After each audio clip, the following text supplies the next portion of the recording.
Hello, and welcome back to my reading from How to Do Things with Stories.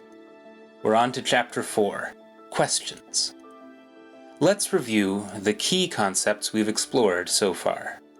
As the reader absorbs a work, he forms an evolving interpretation that goes beyond the explicit content. His mind fills the blank spaces of the story with his own thoughts that spill out in streams of association to mingle with the currents of his subconscious world. This concourse of waters is agitated by tension, ambiguity of path, combined with the reader's desire to see one path fulfilled over all the others. This scene hints at the ways a story can leave an enduring mark on its reader. But to really make explicit how stories wield influence beyond themselves, there is one last aspect of art that we must consider: the narrative question. There are many purposes a question may serve. It may simply be an invitation to recall something from memory.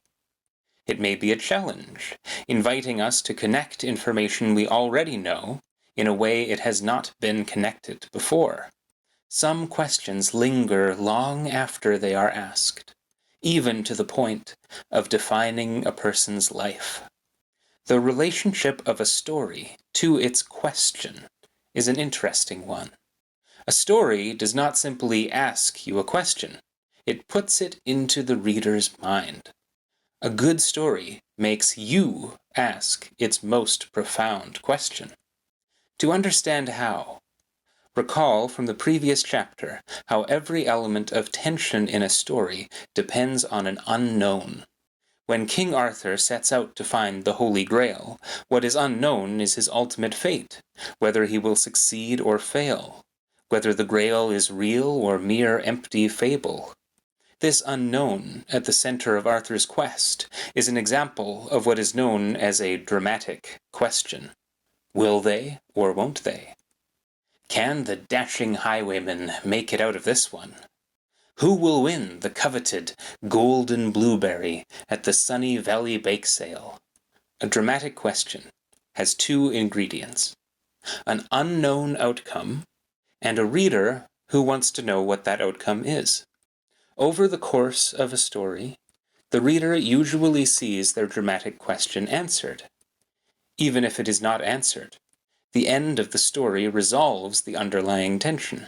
There are no more words to tug at the reader's sympathies and desires to sustain the feeling, so the reader is finally able to resolve things for himself. But even when the dramatic question is resolved, there remains an enduring mark on the reader's mind. Beneath the dramatic question, another, deeper question lies hidden. By internalizing the story's tension, the reader has brought it into the company of the tensions in his own life. He has re-experienced his own struggles in the experience of the characters. By doing this, he has created what we call a shadow question. A deeper, more general question about real experience that the story itself cannot answer. Is love real? Does dishonesty pay? In baking, is true excellence ever given its due? And, of course, why do we desire grails, sacred, ideal things? Is it wise, in seeking them, to risk everything you have? A story's effectiveness is deeply linked to its ability to pose dramatic questions that open shadow questions in the reader's mind. Through the shadow question, the story becomes an analogy to the uncertainties of the reader's own real life. At that point, its influence on him is assured. Let's consider how this can work in practice. We imagine writing a book with intention of undermining faith in monarchy. The book portrays a bumbling king who makes and repeals laws at a whim, loudly and widely flaunts his staggering ignorance, and mocks all values that his people hold sacred. All of this he does with the stern, steady support of the police and the generals. Responding to criticism, they only insist on the paramount importance of rule of law and respect for the divine right of kings. Perhaps this book achieves an impact. Perhaps it seizes the attention of people on the fence about monarchy, galvanizes the anti-monarchists, weakens the will of the traditionalists to defend their point of view in the marketplace. If it does this, it's because it planted in all these people's hearts a common question, which may be phrased as, who can protect us from an all-powerful fool? That, in a nutshell, is the path of the reader. But what about the writer? How does she make that crucial step from intention to an idea for a story? Sometimes the answer to this question is so natural that it does not need to even be asked. But when the next step in the process of storytelling does not feel natural, and her intuition does not point her clearly to a single route, that is when she must fall back on some kind of conscious method to get her unstuck. The method is this. The writer starts with the story she is moved to tell. When unsure how best to tell it, she considers the effect she wants to have on her ideal reader. When unsure how to produce that effect, she considers the question she wants to pose. If she doesn't have any of these, she can simply begin by telling her audience something important, and let the question come from that. To put it another way, knowing what to say, she says it. Uncertain of what to say, she considers her intended effect. Unsure of that effect, she refers to the underlying question. The question is the deepest foundation of her project. When things are going smoothly for her, it stays out of the way, as a foundation should. When she comes to a decision point with no clear way forward, that's when she can refer back to the effect and ask, what choice would tug the hardest on the reader in the direction I want him to go? And if even that doesn't yield a decision, if she doesn't know what direction she is now trying to pull the reader, then she can look at her question and figure out what effect will lead the reader to ask it. If the writer has a question, then it is possible for her to begin writing even without a story to tell. She can form the story out of tensions that pose the question. It will become clearer how she might do this in the case study of the next chapter. A question is at the heart of every effective story. A story that does not raise any questions cannot fulfill its potential of transforming its readers. Let's compare this last statement of the necessity of questions to the premise I started out with. I framed this book as a guide to effective creative writing. Yet here at the core of my theory, I have cast the shadow question of art as more fundamental than the effect itself. So, which is it? Which is more valuable to storytelling? The effect a story has, or the question it asks? Is there a contradiction here? In fact, these turn out to be two inseparable parts of the same fundamental pattern. It comes down to the distinction I made at the end of Chapter 1 between the influencing and sharing perspectives on doing things with words. An influencer begins with the effect in mind, but doesn't fret too much if she fails to ask a clear question. Meanwhile, a sharer, beneath the texture of experience that she seeks to share, communicates her uncertainty, the sense of mystery around her chosen topic. Inevitably, any artistic work will both create effects and pose questions.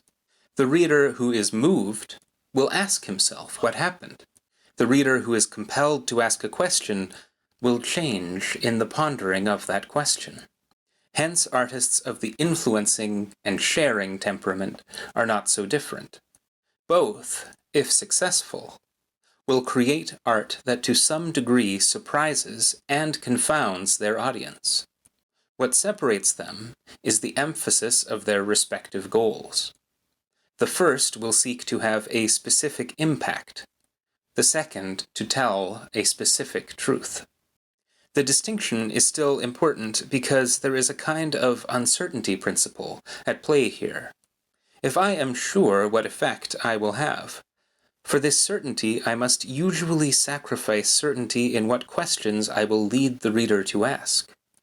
And if I am sure what I will make the reader ask, I must usually sacrifice certainty as to the answers he will supply for that question, and how those answers will shift his opinions. For example, if I want to have a very specific influence, say, advocating for nuclear power, I will naturally have to pose a very specific question that leads to my specific intended effect. For example, why the stigma when the harm per kilowatt hour is so much smaller than the leading alternatives? But in the process of leading readers down that narrow path, they are sure to consider other questions that I did not intend. My leading question will bore them, and they will seek out various unintended paths through my story. On the flip side, if I want to portray a very specific experience, let's say a moment of my life when, considering my past and future and the world around me, I looked out from the deck of a cruise ship on a clear, warm night across the Nile to the lights of Luxor beyond, I have very little control over how the uncertainties of the experience I portray will go on to impact the reader. If the scene is compelling enough, the mystery will sink into the depths of the reader's mind. There it will have all sorts of effects. It will change how he perceives the world, what he notices about events and people, and ultimately even what choices he makes and how he lives the rest of his life. But I, as the writer, will never know the details of that shift. Another way of putting this is, as a teacher, I may ask questions I have an answer to, or questions I do not. If I ask questions and point the students to the answers, I am more like a writer with the influencer temperament. If I ask questions simply so others may ponder them, I am a sharer.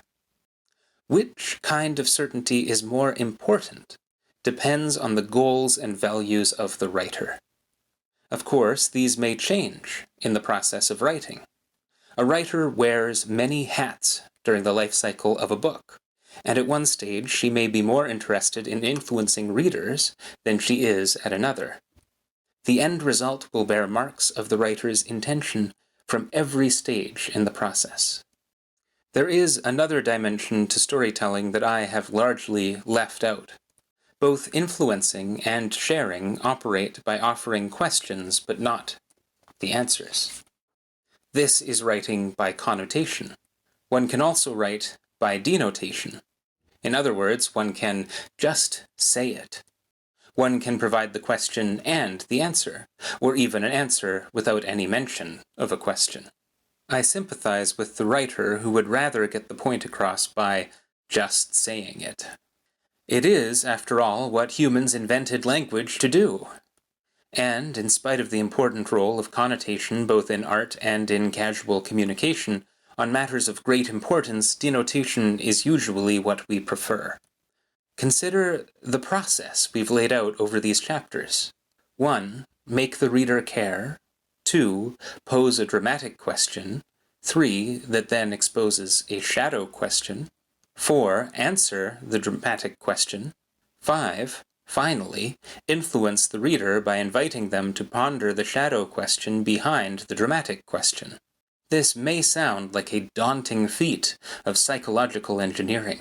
Having studied this idea, the writer may consider the alternative approach of just coming right out with what she intends to say, and put her message directly into her book, whether as narration or as a monologue from some character. In the next chapter, we'll see that influencing by questions is not as complicated as it sounds. It is true that making the point explicit is easier, and if the writer is more concerned with speed than technique, she may find it necessary to choose that path. As a rule, I advise against directly stating your thesis in a creative work. It undermines the magic circle of fiction.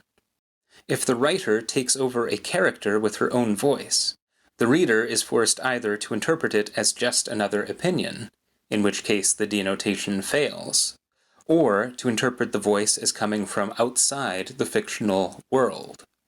This strikes a fracture into the world of the story, and naturally makes it function less well as a story, even if the thesis itself is well argued.